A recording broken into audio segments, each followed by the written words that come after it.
Welcome to the Interactive Atlas.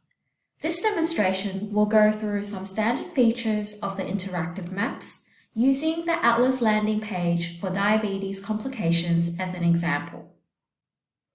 Each landing page has a section titled Interactive Maps, Graphs, and Data.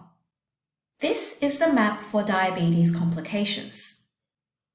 At first glance, it is a visual representation of diabetes complication rates across Australia by SA3 boundaries.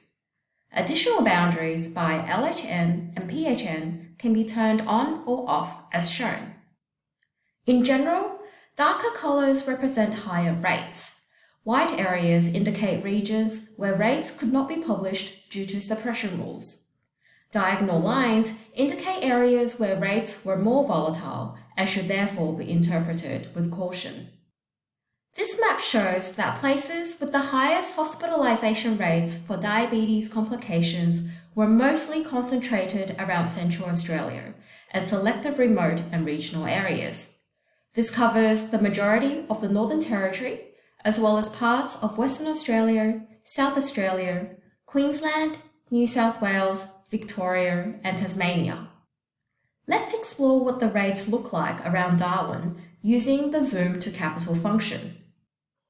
This comparatively lighter colour indicates that Darwin City did not have rates as high as most of the Northern Territory. Left-click on this area to bring up more information.